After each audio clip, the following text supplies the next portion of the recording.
Here we go. Well, welcome to another breakout session here at Be Inspired Online. My name is Jess, and I'm one of the facilitators of this week-long virtual event for care experienced young people.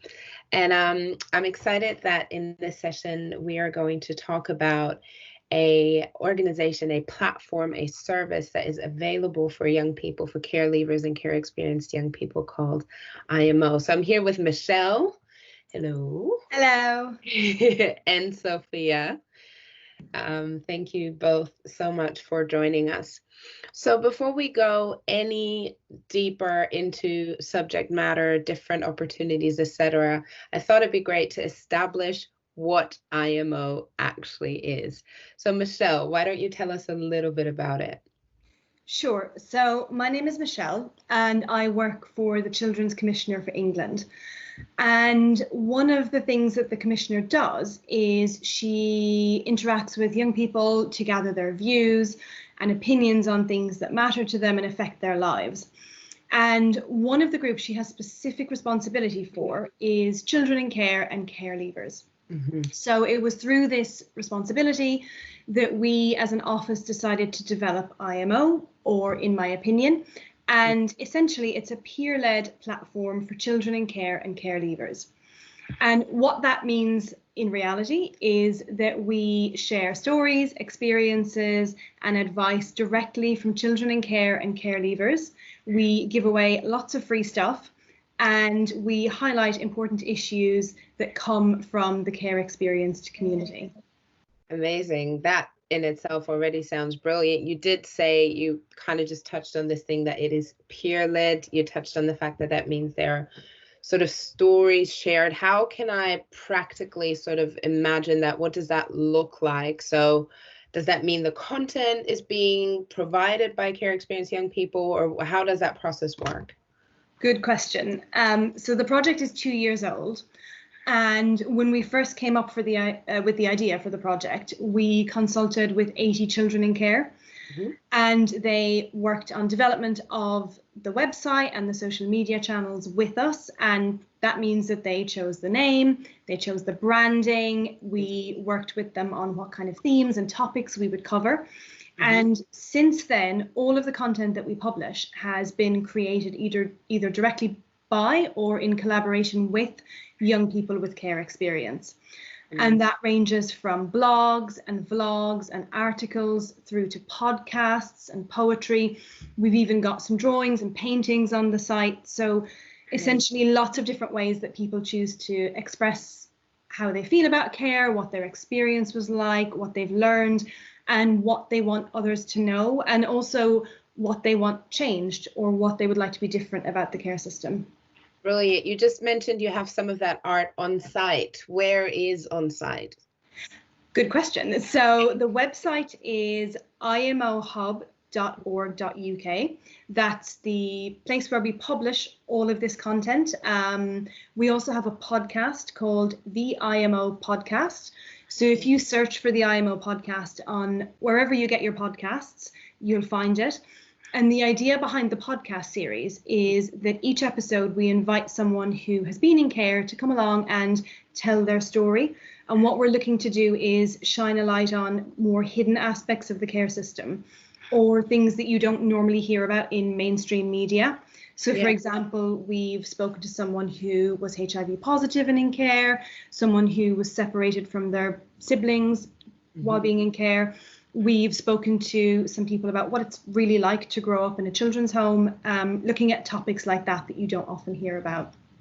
Brilliant. And I guess the fact that it is an online space, an online platform, means that it doesn't really matter where in the UK I am, I can kind of get engaged with everything that is going on with IMO. Would I be right in saying that? Yeah, absolutely. We aim to be really inclusive. And it's all online, especially since lockdown. Yeah. Everything's online. So we are also on social media, on Twitter and Instagram at IMO_latest. And I would say start with the website and start with looking on social media, because there's a really engaged community online of people with care experience who offer advice and support each other and discuss lots of different topics related to care. But yes, we're fully online, and we're open to kind of anyone across the UK, regardless of what stage of your care journey you're at or where you're located. Amazing. That's so great. So, Sophia, you're here with us too, which is amazing. And you are actually a coordinator and also contributor at IMO. How did you get involved in it? What is your journey? You're a care leaver yourself. Tell us a little bit about that. Sure. So yeah, hi, Sophia. I'm 23. I'm a care leaver. And I didn't really talk about being a care leaver for like a really, really long time. But in my last year of university, so like 2 years ago now, I decided that I was going to start like talking about it, because I didn't have like I didn't know any people at uni who were care leavers, and I was like, I think it'd be quite fun to like teach some of my friends, or not teach, but like let them know that when I tell them I have care experience, I'm not just like Tracy Beaker or whatever. And I thought the best way of doing that was like making a YouTube video. So I made a really short YouTube video and I posted it online, and people like reacted quite well to it. And I ended up starting a YouTube channel, plug, called Care Leaver Sophia, because it is what it says on the tin. My name's Sophia and I'm a care leaver. And I launched this channel at the start of 2019, like 1st of January. And I got contacted by IMO saying, hi, we've seen your videos, super cool, can we feature you on our website? And I was like, yeah, sure, I want more subs or whatever. But then I actually went and looked at this website and I was like, oh wow, because there was loads of content from other care leavers, and I hadn't really seen a place online where all this kind of content was collated. And which was super exciting to see. So that was the first time I got involved with IMO, and like I've made some like super cool friendships with other care leavers that I've met through IMO, like even if it's just like sliding into their DMs and being like, hey, I like that blog you wrote the other day. IMO is a really cool way of meeting other care leavers, of telling your story or of giving advice. Like there's no pressure to be like, tell your life story on this platform. It's a really cool thing that I'm involved with, and I'm now a digital coordinator, which means I basically give lots of ideas to Michelle about what we should do, and most of the time she listens, so that's really cool. That's awesome. That's awesome. And you touched on this idea of sharing your story and the importance of that and how important that was for you. Can you talk a little bit more about why it is important for care leavers and care experienced young people to share their story, and why it's so important that there is such a platform? Totally. So I went into care quite late, like I was a teenager. And so when I went into care, I was like much more active, like Googling like foster care and stuff like that. And I remember the results that were coming up, and it just seemed like so grim, and there were all these really gross statistics. And there's this whole just like narrative, like story of what care leavers are and what foster kids are. And it can be really negative, and I hate that. But the thing is, if we all start telling our stories and we start saying, hey, you know, we're completely normal, we've just had some stuff happen to us, that's gonna then change. You know, when you Google something, a positive story is gonna come up, and you know, the public are gonna be less like, oh no, a foster kid, and more like, oh, a child. So yeah, I do think it's important to like, or at least for me, it was really important to tell my story. But at the end of the day, like when you choose to tell your story is completely up to you. Like if you don't want to disclose to someone you're a care leaver, that's absolutely fine, let alone putting it all over the internet.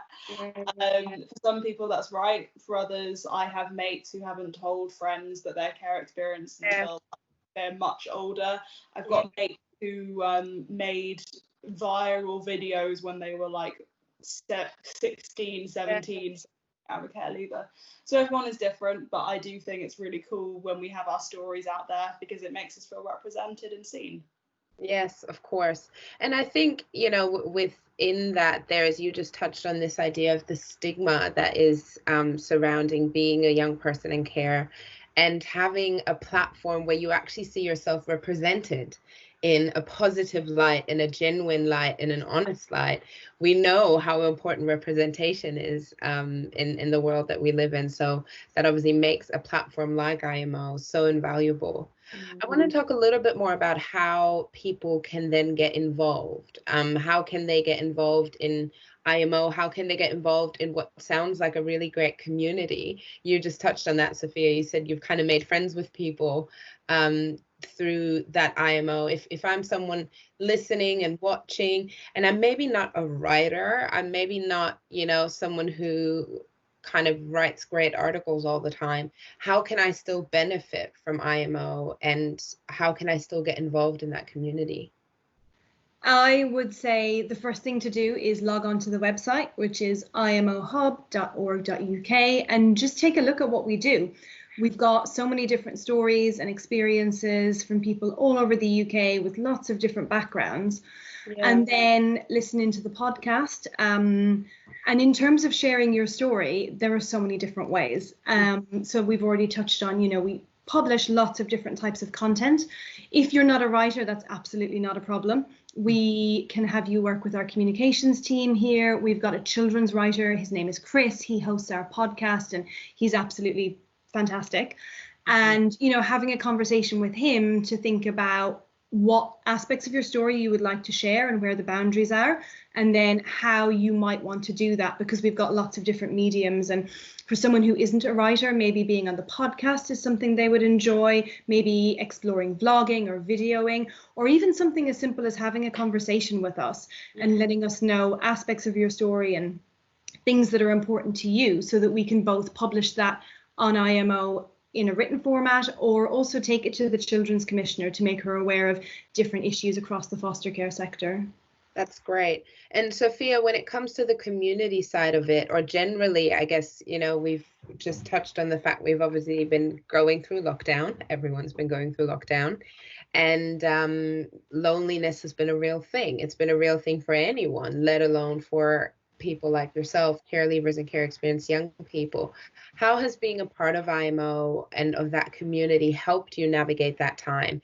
And how can people really, I guess, tap into that side of it? Maybe they don't want to share their story. Maybe they don't want to contribute. They just want to read, but they want to connect. How can they do that?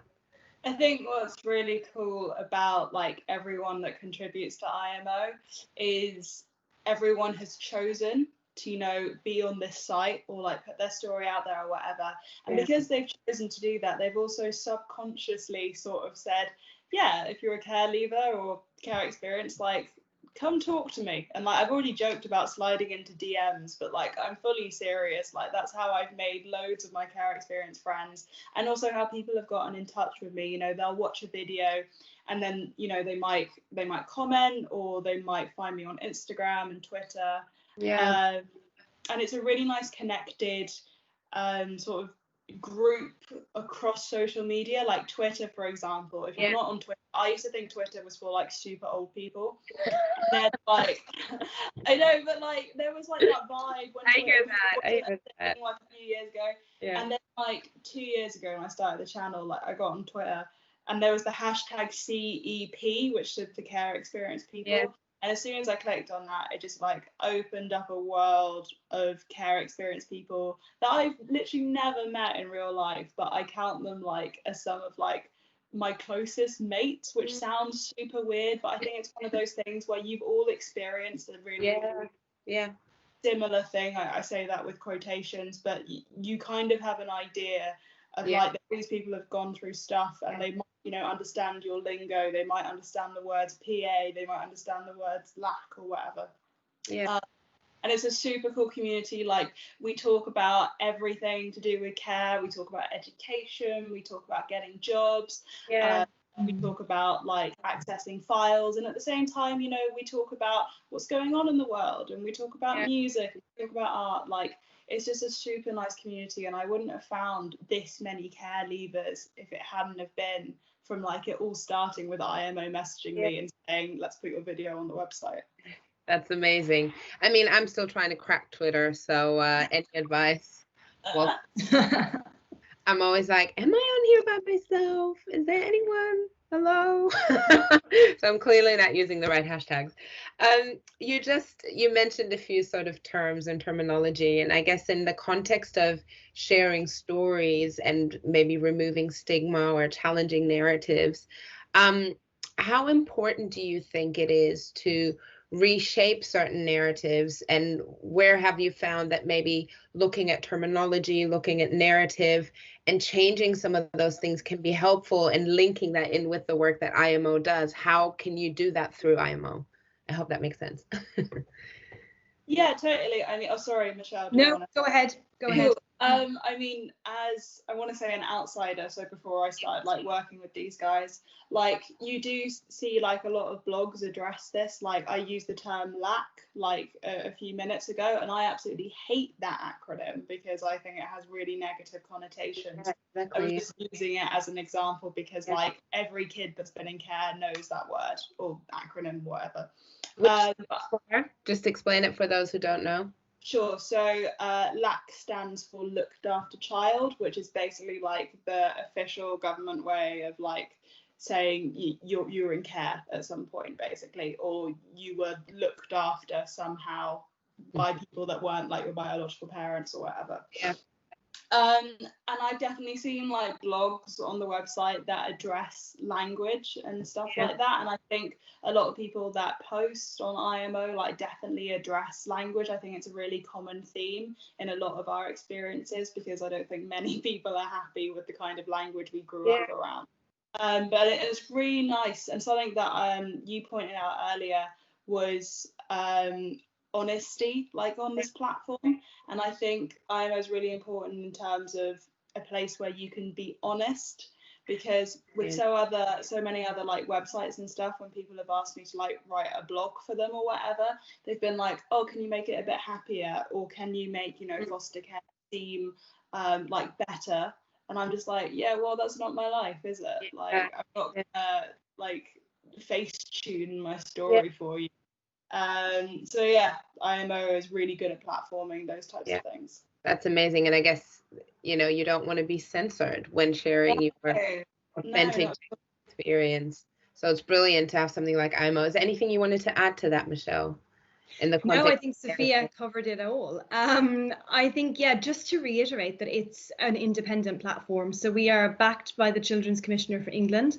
Yeah. But one of the things that we've tried to do from the very beginning, alongside being completely peer-led, is kind of handing over agency to the people who contribute the content. So if your story is positive or negative or just neutral about foster care, we will publish it, and we don't censor anything. We're not trying to portray a glossy image. We definitely have the values behind IMO, which we've developed in collaboration with the people, you know, the care leavers who worked on it. And that would be about being inspirational and aspirational.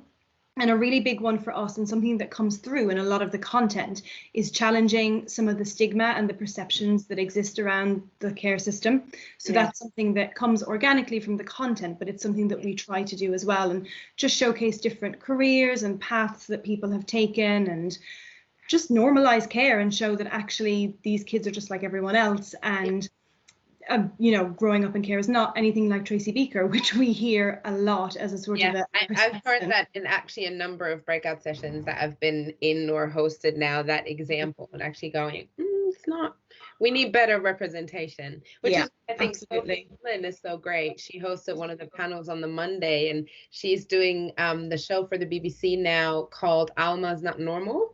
And it's like her journey. I mean, it's not labeled as this is a care leaver's journey, but it's essentially her journey. So those things are so important. Sorry, I interrupted you. No, that's fine. I was done. Okay, great. So I guess the other thing that I wanted to come back to, that one of you kind of mentioned in a throwaway kind of comment, you mentioned free stuff.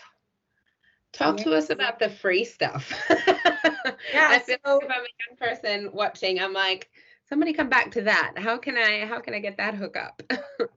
I mean, to be perfectly honest, one of the things that we did from the very beginning when we launched the website, in order to get people looking at it was we gave away loads of free stuff. Yeah. And we did that by partnering with companies. And over the past 2 years of running IMO, that's actually gone from being us giving away free stuff to us actually working with a small selection of companies where we give away free stuff that kind of supports the emotional or the social or the physical well-being of care leavers. Amazing. So for example, we unfortunately before lockdown we partnered with Pure Gym, Right. to give away some gym membership trials.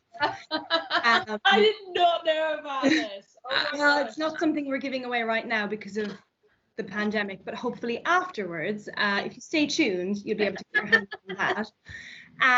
But something we have right now, which I think is really relevant, and we've also offered it to the event that you're running this week, is a free annual subscription to meditation app Breathe, Yes. which is something I think that everyone could benefit from right now. And there's lots of other free stuff. We've got writing kits. We've got so much free stuff. Go and look at the website because there's a lot of free stuff that you can get your hands on. So if you do nothing else after watching this session, just grab some free stuff. Some free stuff. Sophia, how has that helped you and contributed to your life, having a platform that gives away free stuff? Because it sounds like such a throwaway comment, you know what I mean? It's like, oh yay, free stuff. But actually, the reality is sometimes those things are things that otherwise you wouldn't have access to maybe or get to build into your life. Totally. Like I think my favorite free thing that I've received from IMO is the taste card subscription. Ooh.